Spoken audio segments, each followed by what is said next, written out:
আজি অতিকৈ দুৰ্ভাগ্যজনক যে আমাৰ কুকুৰাডাঙ্গা অঞ্চলটো আজি কেইদিনৰ পৰা প্ৰচুৰ ব্ৰহ্মপুত্ৰ নদীৰ গৰাখহনীয়াৰ কবলত আজি এনেকুৱা এটা অৱস্থা হৈ আছে যে আমাৰ ইণ্ডো বাংলা যিটো বৰ্ডাৰ ৰোডটোৰ 10 মিটাৰছ মান কাষত আহি পাইছে।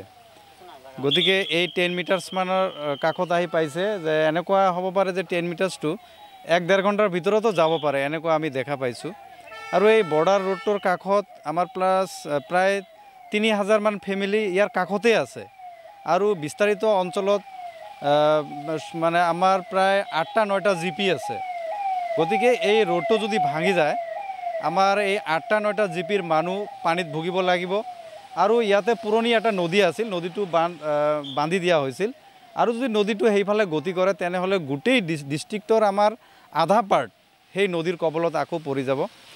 গতিকে আমি দুখিত যে আমাৰ অসম চৰকাৰৰ আজিলৈকে এই কেইদিনৰ ভিতৰত ভালে কেইগৰাকী মন্ত্ৰী আহিল, দায়িত্বপূৰ্ণ মন্ত্ৰী আহিল, গুৰুত্বপূৰ্ণ মন্ত্ৰী আহিল, তেখেতসকলে চাই গ'ল। কিন্তু আমি এতিয়ালৈকে যে ইয়াৰ যে এটা মানে পৰিপূৰ্ণভাৱে যে এটা ইনিচিয়েটিভ লৈ কাম হ'ব ইয়াতে এতিয়ালৈকে হোৱা নাই। এতিয়ালৈকে ফ্লাড ড্ৰিলৰে প্ৰজেক্ট মানে কাম হৈ আছে।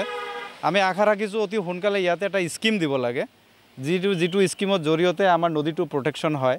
আৰু যদি আমাৰ এই বানকাম ৰোডটো ভাঙি যায় তেনেহ'লে আমাৰ বাংলাদেশৰ লগত যিটো ভাৰতৰ যিটো ফেন্সিং আছে এই ফেন্সিংটো ছাবমাৰ্জ হৈ যাব। ছাবমাৰ্জ হ'লে আমাৰ ইয়াতে কোনো চিনচাপ নাথাকে, তেতিয়া উন্মুক্ত হৈ যাব, তেতিয়া আমি ভাবুকিত পৰি যাম।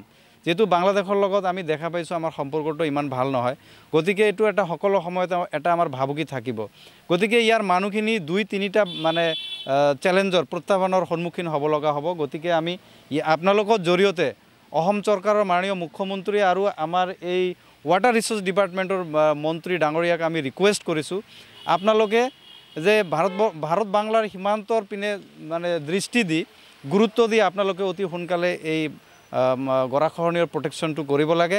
আৰু লগতে মই ভাৰত চৰকাৰৰ কেন্দ্ৰীয় চৰকাৰৰ সন্মানীয় গৃহমন্ত্ৰী অমিত শ্বাহ ডাঙৰীয়ালৈও মই আবেদন ৰাখিছোঁ, অনুৰোধ জনাইছোঁ যে আমাৰ এই নদীটোৰ 10 মিটাৰছ মান আছে ইয়াতে বানকাম ৰোডটোৰ পৰা নদীটো, আৰু বানকাম ৰোডৰ পৰা 15 মিটাৰছ মান দূৰত এটা ইষ্টাব্লিছমেণ্ট BSF কেম্প আছে। এই বানকাম ৰোডটো ভাঙি গ'লে BSF কেম্পটো ভাঙি যাব। ইয়াৰ পিছত আৰু এটা কেম্প আছে, ইয়াতে 2টা কেম্প আছে, 2টা কেম্পে ভাঙি যাব।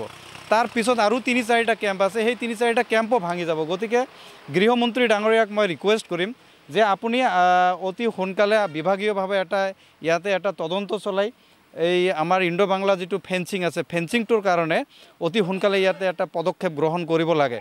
ইয়াতে অকল খালি ভিলেজাৰ্ছ যে নৈপাৰীয়া মানুহৰ যে উপকৃত হ'ব এইটো নহয়, এইটো আমাৰ যে ইণ্ডো বাংলা মানে সীমান্তৰ এটা থ্ৰেট হ'ব। গতিকে আমি ৰিকুৱেষ্ট কৰিছোঁ, কেন্দ্ৰীয় চৰকাৰকো আমি ৰিকুৱেষ্ট কৰিছোঁ, মাননীয় প্ৰধানমন্ত্ৰী ডাঙৰীয়াকো আমি ৰিকুৱেষ্ট কৰিছোঁ, অতি সোনকালে ইয়াৰ এটা মানে তদন্ত কৰি আপোনালোকে ইয়াৰ ওপৰত এটা ইনিচিয়েটিভ ল'ব লাগে আৰু স্থায়ীভাৱে এটা সমাধান উলিয়াব লাগে।